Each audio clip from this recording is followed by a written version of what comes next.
Po ang lahat.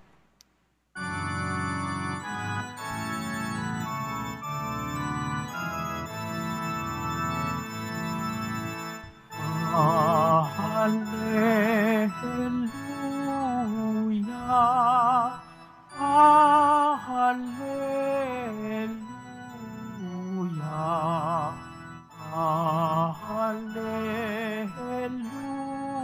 hallelujah, hallelujah.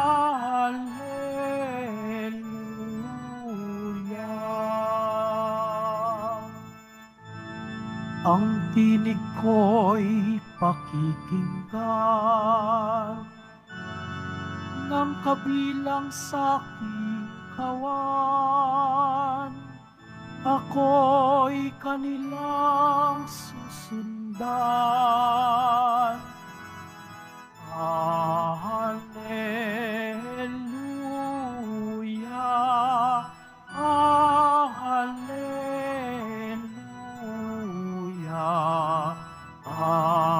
hallelujah, hallelujah.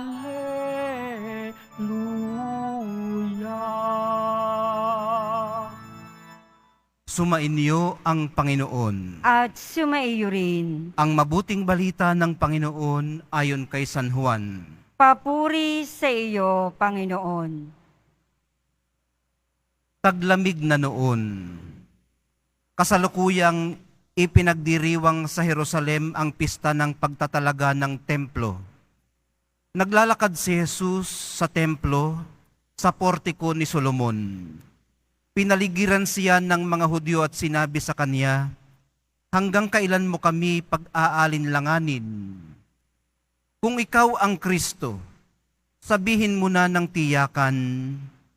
Sumagot si Jesus, "Sinabi ko na sa inyo, ngunit ayaw ninyong maniwala. Ang mga ginagawa ko sa ngalan ng aking Ama ay nagpapatotoo tungkol sa akin. Ngunit ayaw ninyong maniwala, sapagkat hindi kayo kabilang sa aking mga tupa. Nakikinig sa akin ang aking mga tupa, nakikilala ko sila, at sumusunod sila sa akin. Binibigyan ko sila ng buhay na walang hanggan, at kailan may di sila mapapahamak. Hindi sila maaagaw sa akin ninuman. Ang aking Ama na nagbigay sa kanila sa akin ay lalong dakila sa lahat, at hindi sila maaagaw ninuman sa aking Ama.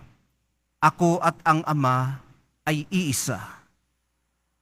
Ang mabuting balita ng ating kaligtasan. Pinupuri ka namin, Panginoong Heso Kristo.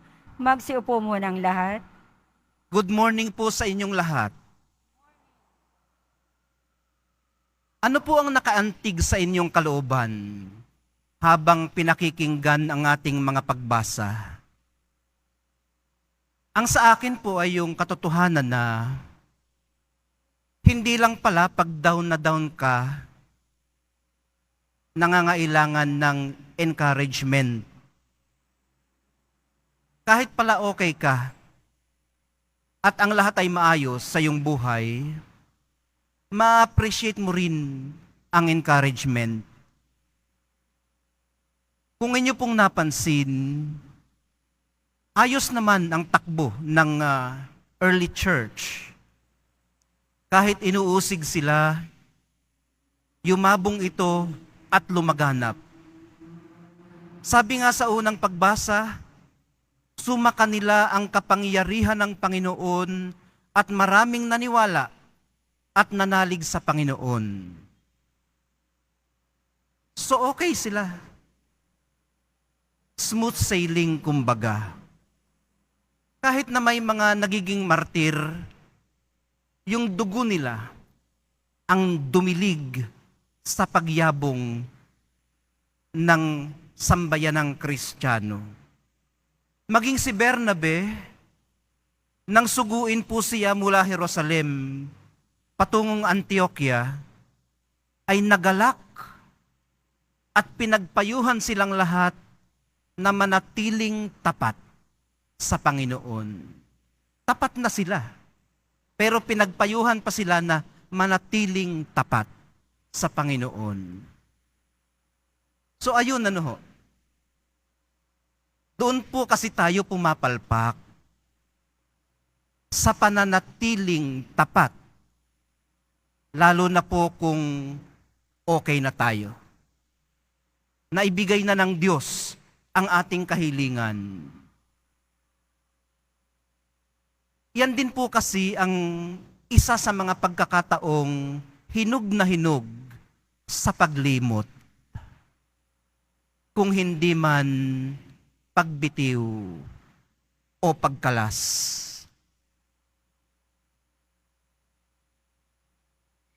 Hindi naman natin lubos na masisisi ang ating sarili dahil prone naman talaga tayo rito. Babalikan ko lang sandali yung una kong nabanggit, ano ho. Ang banggit kasi natin, yan ang isa sa mga pagkakataong hinog na hinog sa paglimot, kung hindi man pagbitiw o pagkalas. Ang iba pa ay yung pag tayo ay masyadong nabibigatan sa mga pinapasa natin. Yung halos igupo na tayo ng mga pagsubok. At yung iba pa ay kapag ka naman nalulunod na tayo. Nalulunod tayo sa kasaganaan, sa kapangyarihan, at sa sarap. Pero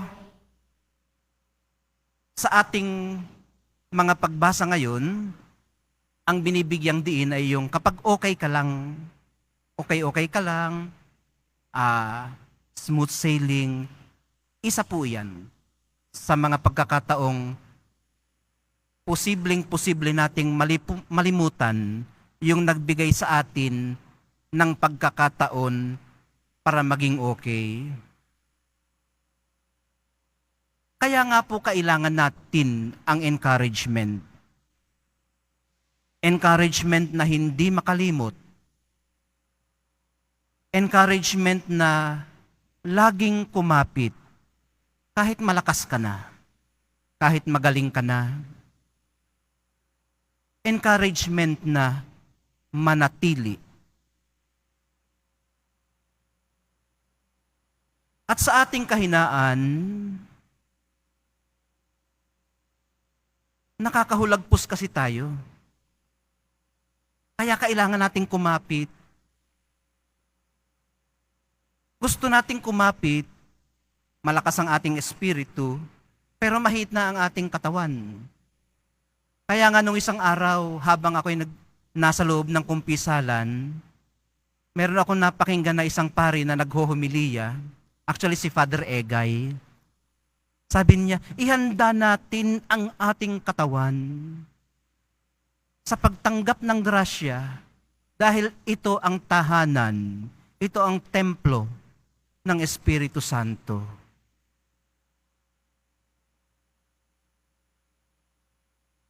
Kaya kailangan po natin ang mga gaya ni Bernabe. Mentor, para pala siyang novice master ni Saulo, ano? Kasi bago pa lang si Saulo sa fold o sa sheepfold, yung kawan, dati persecutor siya.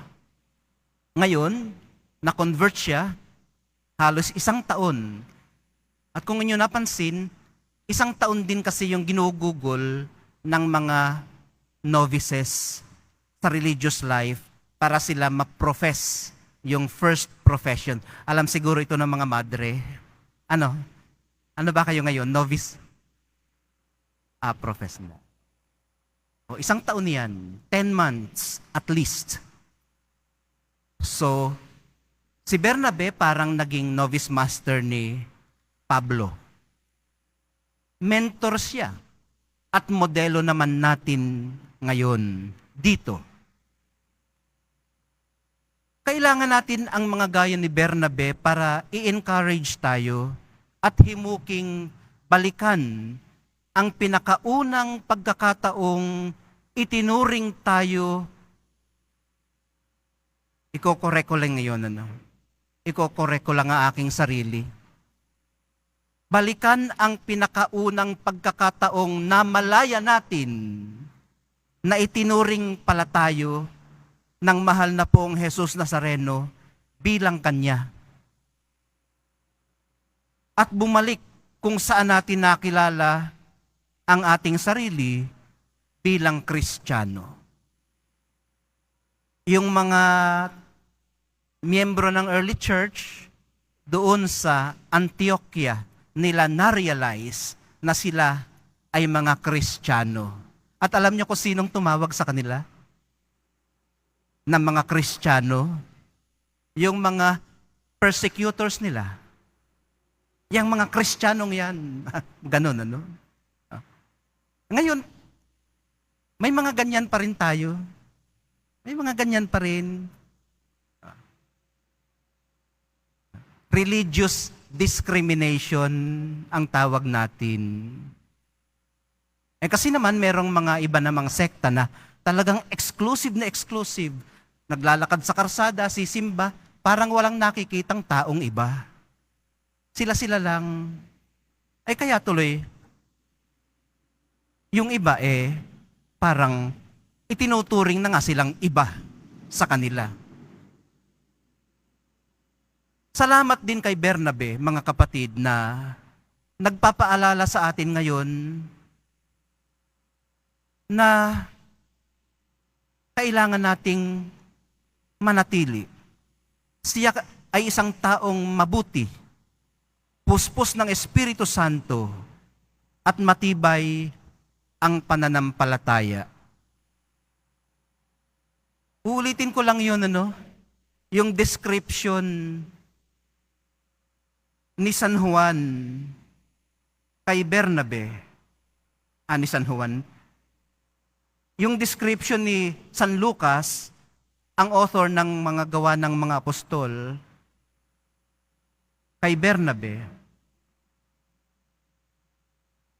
isang taong mabuti, puspos ng Espiritu Santo, at matibay ang pananampalataya. Isang description na nasabi dahil ito ang kanyang isinabuhay. Kaya siya nakahikayat ng napakaraming mga mananampalataya.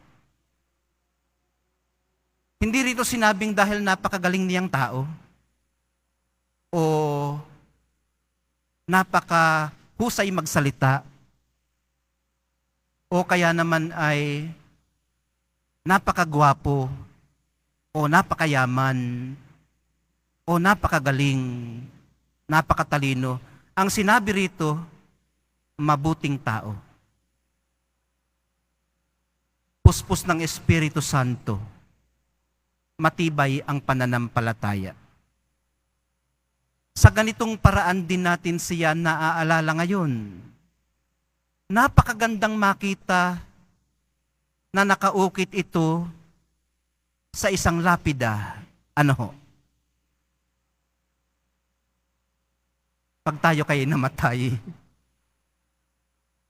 ano kaya ang ipapaukit ng ating mga mahal sa buhay sa ating lapida kung ipagpagawa man lamang nila tayo ng lapida?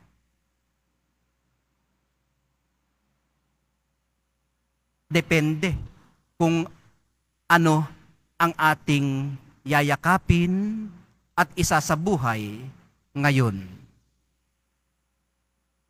Sa pagtanggap po natin maya-maya ng banal na Eucharistia, minamahal kong mga kapatid, makilala dinawa natin siya na mas nakakakilala sa atin kaysa tayo sa ating sarili.